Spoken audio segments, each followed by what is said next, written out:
Note पर ये खबर देखिए, दुनिया पर फिर मंडराया परमाणु युद्ध वाला खतरा।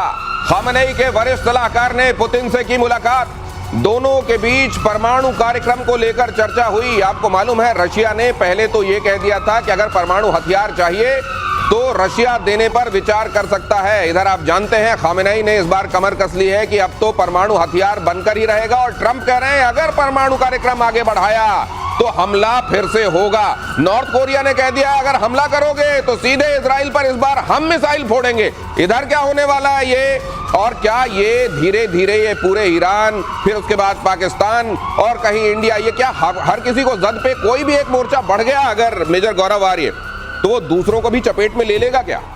100% लेगा। ये तो देखिए वॉर एक बार छिड़ जाता है, इसको कंटेन करना, मैं तो बहुत सरप्राइज्ड हूं दिनेश, मैं आपको बताता हूं, मुझे अभी तक नहीं समझ में आया।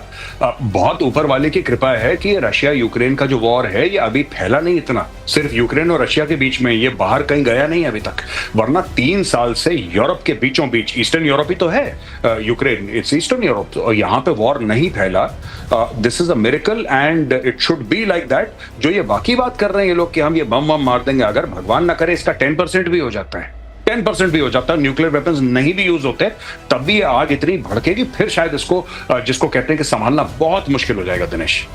बहुत दिनों तक दुनिया जब नॉर्मल रह लेती है तो कुछ दिनों में दुनिया को वो नॉर्मल होना भी खटक जाता है, और उसके बाद वो दौर आता है जब युद्ध होता ही होता है। इसलिए वर्ल्ड वॉर 1 देखा आपने, वर्ल्ड वॉर 2 देखा, क्या बहुत, क्योंकि कोविड के बाद ये समझा जा रहा था कि शायद इंसानियत अपने आप को संभालने में लगेगी, लेकिन उसके उस दौरान ये युद्ध का छिड़ जाना और फिर कई और जगहों का एक्टिव हो जाना इस तरीके से फ्लैश पॉइंट्स के तौर पर ये दिखाता है कि दुनिया को शायद शांति इस समय मंजूर नहीं है। अगली खबर देखिए, ईरान को डोनाल्ड ट्रंप की सीधी धमकी, फिर से एटमी प्रोग्राम शुरू ना करे ईरान। इजराइल पर अटैक किया तो घातक नतीजे, कहा अपनी सेना भेजेंगे इस बार। ट्रंप ने कहा बूट्स ऑन द ग्राउंड होंगे। वैसे ट्रंप अगर कह रहे हैं तो आप उसको सुन भी लीजिए और फिर ये भी समझ लीजिए कि शायद ये ना भी हो, क्योंकि you just can not take it with the face value. लेकिन सर ये इस बार क्या गंभीर है? देखिए ट्रंप कम गंभीर होंगे ये बताना तो बड़ा मुश्किल है, लेकिन अगर आप इन कड़ियों को जोड़िए, पहले ट्रंप ने कहा था कि हम ईरान के साथ अब शांति करेंगे, सैंक्शंस हटा लेंगे। फिर ट्रंप ने कहा कि अगर बम बनाया तो हम बम मार देंगे।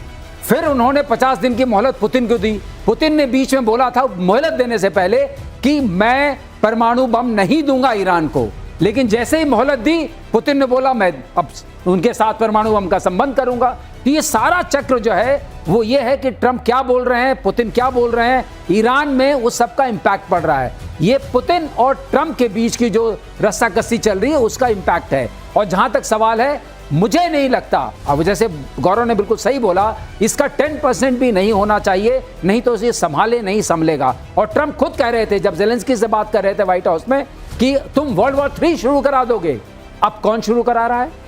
आप देखिए अब कौन शुरू करा रहा है। बूट्स ऑन द ग्राउंड भेजने का मतलब यह है कि आप वाकई वर्ल्ड वॉर 3 को आवाज ही नहीं दे रहे हैं, आप वर्ल्ड वॉर 3 को अपने साथ लेके जा रहे हैं। वर्ल्ड वॉर 3 को आवाज, न्योता, पीले चावल छोड़ छोड़ के आ रहे हैं कि आओ। हमास पर इजराइल ने फिर बरसाए बम। अगली खबर, इजरायली हमले में हमास का कमांडर ढेर। इजरायली सेना ने मध्य गाजा से भी लोगों को निकलने का निर्देश दे दिया। यहां पर पॉम्फलेट ड्रॉप किए गए हैं सर। ये वो जगह है जो अभी तक अछूती रही है, या तो नॉर्थ में या दक्षिण पे ज्यादा कार्रवाई हुई है, लेकिन इस बार मध्य गाजा में भी ये कह दिया गया कि चलो निकलो यहां से, अब कार्रवाई होगी।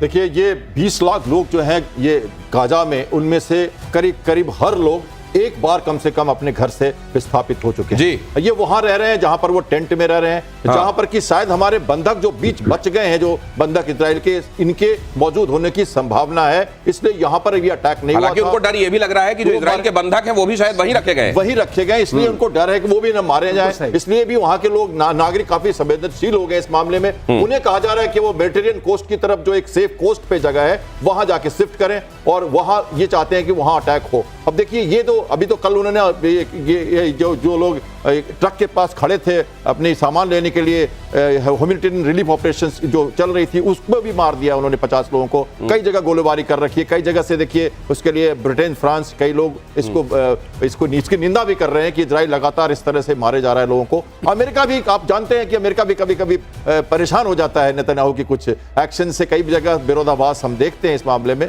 तो लेकिन इजराइल तो इजराइल है, इजराइल तो छोड़ेगा नहीं। लेकिन ये जो आप कह रहे हैं इसमें एक बहुत बड़ा तथ्य भी छिपा हुआ है। आपको अपना हित जितना खुद समझ में आएगा उतना किसी दूसरे आपके साथी को भी समझ में नहीं आएगा, भले ही वो इजराइल के लिए अमेरिका ही क्यों ना हो। और इसीलिए कई बार आप देखते हैं कि इजराइल वो स्टांस लेता है जो खुद ट्रंप को चकित कर देता है। ट्रंप अगर इस दुनिया में अभी किसी से चकित हो रहे हैं तो वो एक ही देश है फिलहाल, वो है इजराइल। साथ में रहकर भी कई चीजें ऐसी करता है जो दूसरा जैसे डाली जाती है स्पिन में वैसा हो जाता है। और गाजा में फिर मौत का तांडव। इजराइल हमले में मारे गए 85 फिलिस्तीनी, अलग अलग जगहों पर हुए अटैक में मौत। उत्तरी गाजा में खाना लेने में जुटे 79 लोग मारे गए।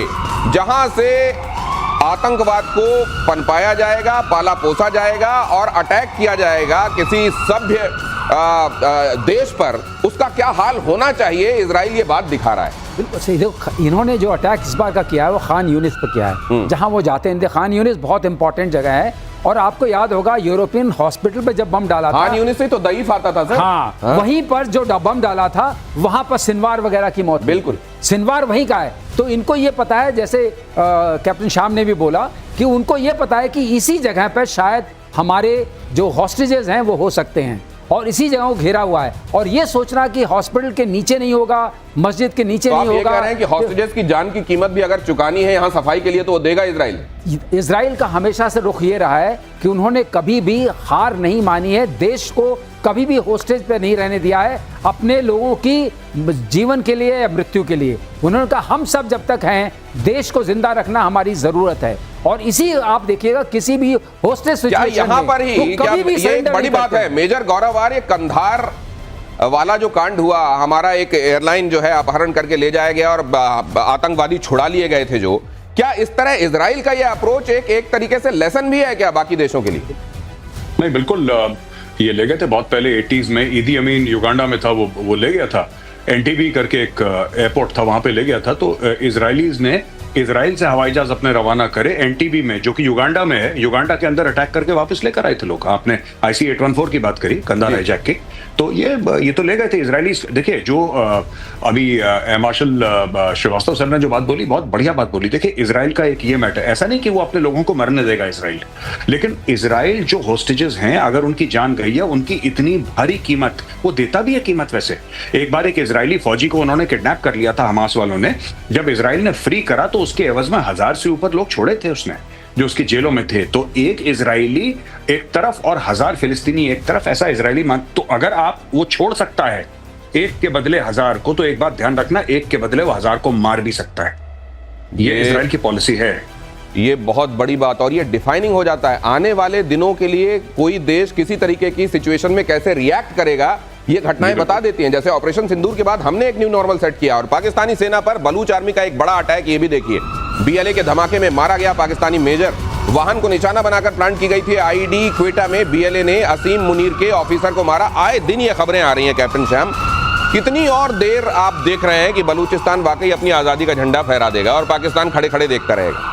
देखिए, पाकिस्तानी जो आर्मी है वो बहुत भय के हिसाब से जी रही है बलूचिस्तान में। लगातार उनको देखिए कहीं अटैक हो जाता है, कभी उनकी ट्रेन को वो कब्जे में ले लेते हैं, कभी उनके आर्मी वाले को कैप्चर कर लेते हैं। आप ये देख रहे हैं एक मेजर को मारना। ये घटनाएं ये दिखाती हैं कि बलूचिस्तान के जो उनकी जो BLA है वो काफी सशक्त है और उसको लोकल सपोर्ट पूरा मिल रहा है एक तरह से, और डिप्लोमेटिक सपोर्ट भी। और ये रोज की घटनाएं इनको अंतर्राष्ट्रीय रूप से स्थापित कर रही हैं, अपनी भविष्य के लिए, अपनी अस्तित्व के लिए इनको स्थापित भी कर रही हैं। और ये अपने आप को चाहते हैं कि अपने आप को उस न्यूज में रखें। अगर ये न्यूज में रहेंगे, क्योंकि बहुत साल से उनको दबाया गया है और वो सारी जो घबराहट उनके अंदर थी वो निकल के आ रही है। तो ये जो ऑफेंसिव पोस्चरिंग है ये वो लगातार मेंटेन रख रहे हैं। और पाकिस्तान तो दुम दबाए आर्मी उनको यहां से भाग रही है, क्योंकि लोकल सपोर्ट नहीं है। इसलिए आज न कल ये टूटना ही है। चाइना चाहे कितना भी कर ले, वहां पे आके वो एक एक्सटर्नल फोर्स के रूप में रहेगा। BLA अपना कामयाबी लेकिन मेजर गौरव आर्य, मेरे को एक बात समझ में नहीं आ रही है। इन्होंने ऑपरेशन बाम चलाया था अभी बलूचिस्तान में बलोच विद्रोहियों ने, और अभी ये आप देख रहे हैं ऑपरेशन तो उन्होंने समाप्त किया, लेकिन कार्रवाई जारी है। ये मुझको याद दिला रहा है कि किसी एक बच्चे को रोज मार पड़ा करती थी, और उसको स्कूल में जब इसी तरह की मार पड़ी तो कहा गया ये सजा मिली है तुमको। तो उसने घर में आके बताया वो जो आप करते हैं मेरे गाल पे रोज, वो असल में स्कूल में उसको सजा नाम से पुकारते हैं। ये यहाँ ऑपरेशन बाम जो है ये समाप्त होने के बाद भी मुझको लगता है इंटेंसिटी तो वही ऑपरेशन वाली है। नहीं, ऑपरेशन बाम जो किया था उन्होंने एक खास मकसद के लिए किया था, और उन्होंने बोला कि ये पॉलिटिकल मकसद था ये करने का। दो it was a military strike, on military targets, but उन्होंने बोला कि इसके ऑब्जेक्टिव पॉलिटिकल थे। ऑपरेशन बाम खत्म करने के बाद वो तो देखिए, ये जो बलोच फ्रीडम फाइटर्स हैं, इनका तो चल रहा है मामला, आज से नहीं कई दशकों से, दिहाइयों से इनका चल रहा है, आगे भी चलेगा। और अब इनको ना, मैं आपको बताता हूं क्या है, इनको उम्मीद मिल गई है बहुत बड़ी। सबसे बड़ी जो उम्मीद मिली है बलोचों को, ये मिली है पॉलिटिकल लीडरशिप की, डॉक्टर महारंग बलोच की सूरत में, कि now we have political leadership. Doctor Mahrang Baloch violence की बात नहीं करती हैं, she talks about peace. However, they have now got a leader that they look up to.